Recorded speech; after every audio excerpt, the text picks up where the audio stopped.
Ulises. Thank you. First, we need to keep the girls in school longer. Second, we need the leadership from the government we support. And third, we need partnership. So UNFPA never works alone. UNICEF, UNESCO, WFP, you name it, we work together to make it happen. Now, to reply to your question, I think we are at the transformative summit of education here. We all know that education is not enough. It's not a monolith.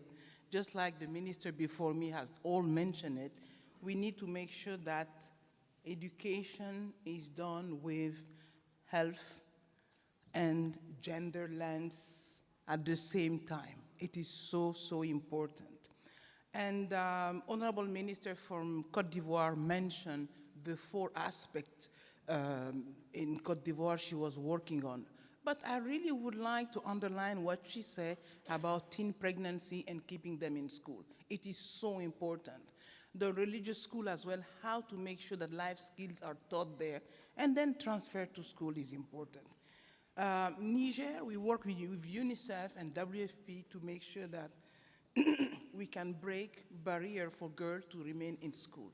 That is so, so, so important. And when I talk about gender lens, I think in order for the education to be transformative, it needs to pay a specific attention to comprehensive sexuality education. And this is not only for the girl. I want to make that very, very clear. The young boys need it. How many dads in this room, and these are only committed people, how many dads have that talk with their sons? You know, when they are 14, 15, how many dads in this room took their son for an ice cream and a walk somewhere and have that talk? It's being lost more and more. And we all know that the pediatrician, they leave the young boys after 15. The young girl go to the gynecologist, but the pediatrician, the boy remain. Only in some developed country, they keep the boys until 24. So the gap for the boy is even worse.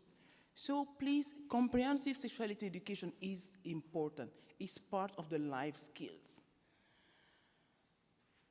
And it helps as well to avoid HIV/AIDS, STDs, and you name it.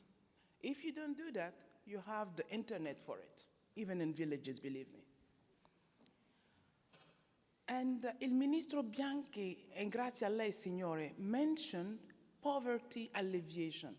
I truly believe that education is the SDG to contribute on a more sustainable way to alleviate poverty.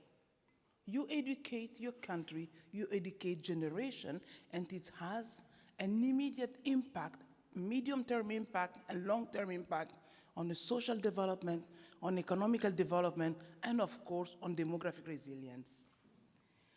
This will allow as well to break inequalities and inequities. And diversity and inclusion is more important than anything else. How do we do that? That's where the challenge lies. And for that to happen, you have to have the right trained teachers in school to be really capable of taking care of the student and give the right face. In few words, if I may conclude in that, for all of them to have a bodily autonomy